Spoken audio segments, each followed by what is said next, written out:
জয় শ্রীরাম, জয় গোমাতা, জয় বাবা শ্যামসুন্দর। তো তোমরা অনেকেই জানো যে আমি শ্যামসুন্দর মন্দির নিয়ে একটা প্রতিবাদ করেছিলাম যে সেখানে যে গরুগুলো দান দেওয়া হচ্ছে, গোমাতাগুলো দান দেওয়া হচ্ছে, সেখানে সেগুলো লালন পালন না করে সেগুলো বিক্রি কেন করে দেওয়া হচ্ছে। সেই কথাটার জন্যই মন্দিরে একটা মিটিং হয়েছিল। একজন মন্দির কমিটি বলেছিল, সে আমাকে বলেছিল যে এগুলো তোকে কে পোস্ট করতে বলেছে বা এরকম ভিডিও তোকে কে করতে বলেছে।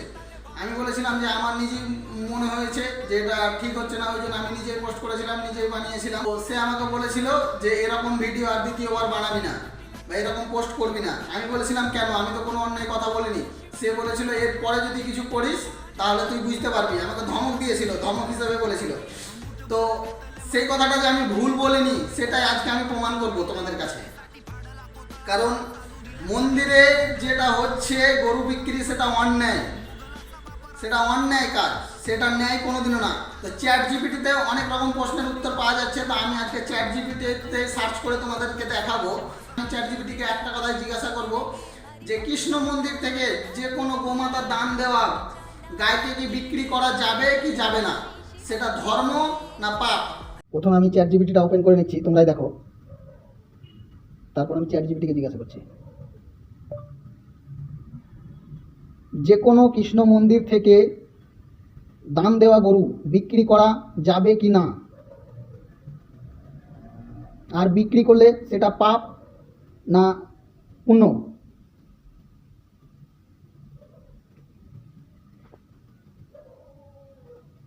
এ দেখো, সার্চ করেছি আমি, উত্তর আসছে দেখো।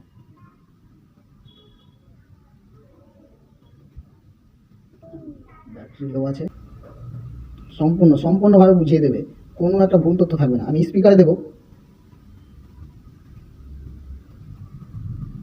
আপনার প্রশ্নটি অত্যন্ত গুরুত্বপূর্ণ এবং ধর্মীয় নৈতিক দিক থেকে গভীর।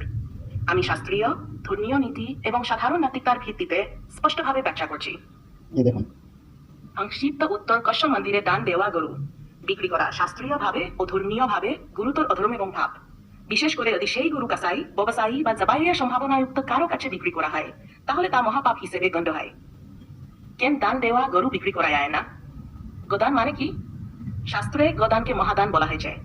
গোদান করার অর্থ গরুটি ভগবান শ্রীকৃষ্ণের সম্পত্তি হয়ে আয়।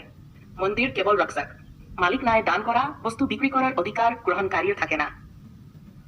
শ্রীকৃষ্ণ ও গরুর সম্পর্ক: শ্রীকৃষ্ণকে বলা হয় গোপাল, গোবিন্দ, গোরক্ষ গরু। শ্রীকৃষ্ণের অত্যন্ত প্রিয়া। কৃষ্ণ মন্দিরে দান দেওয়া গরু বিক্রি করা মানে ওপেন কোট শ্রীকৃষ্ণের প্রিয় বস্তুকে অর্থের বিনিময়ে ত্যাগ করা ক্লোজ কোট। এটি ভগবানকে প্রতারণা করার সমান। শাস্ত্র কি বলে?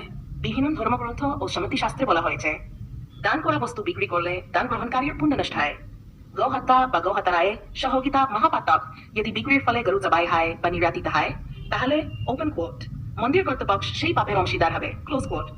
তাহলে কি কোনো অবস্থাতেই বিক্রি করা যাবে না? সাধারণ নিয়ম না, যাবে না। তবে একটি বিশেষ পরিস্থিতি নিয়ে শাস্ত্রজ্ঞরা আলোচনা করেছেন।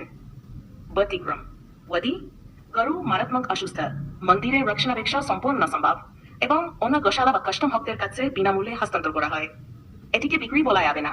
একে বলা হয় রক্ষার জন্য দায়িত্ব হস্তান্তর টাকার বিনিময়ে হলে সেটি বিক্রি। আর বিক্রি মানেই অধর্ম। গরু বিক্রির টাকা দিয়ে অধি মন্দির চলে, এই যুক্তি ধর্মীয়ভাবে গ্রহণযোগ্য নয়। অধর্মের টাকা ধর্মকর্ম হয় না। গরু বিক্রির টাকা দিয়ে পূজা, উৎসব, নির্মাণ সবই অশুদ্ধ কর্ম হিসেবে গণ্য হবে। সংক্ষেপে সিদ্ধান্ত বিষয়: ধর্মীয় সিদ্ধান্ত দান দেয়া গরু বিক্রি, কসাই বা ব্যবসায়ীর কাছে বিক্রি মহাপাপ। বিক্রির টাকা মন্দিরে ব্যবহার, পুণ্য নষ্ট, বিনামূল্যে গোশালায় দেওয়া শর্ত সাপেক্ষে গ্রহণযোগ্য। শেষ কথা: কৃষ্ণ মন্দিরে দান দেওয়া গরু হলো ভগবানের সেবা সামগ্রী, ব্যবসার বস্তু না। এটি বিক্রি করা হলে তা শুধু পাপে নয়, দানকারীর বিশ্বাস ও ধর্ম উভয়ের সঙ্গে বিশ্বাসঘাতকতা। আপনি চাইলে আমি এই বিষয়ে আমি অনেক সার্চ করে দেখেছি। ধর্মীয় গ্রন্থ হিসেবে, আইনত হিসেবে কোনো জায়গাতেই বলছে না যে গরু বিক্রির টাকাতে মন্দির নির্মাণ করতে হবে, মন্দিরের কোনো পুজো করতে হবে। আরেকটা বিষয় একটা বলছে, যেটা বলছে যে যদি কোনো মন্দিরে এরকম ঘটনা ঘটে থাকে তো সেটা কৃষ্ণ মন্দির বলে মানাই যাবে না, মানাই যাবে না। যখন এগুলো ইনকোয়ারি হবে তখন তার প্রমাণ ঠিক পাবে।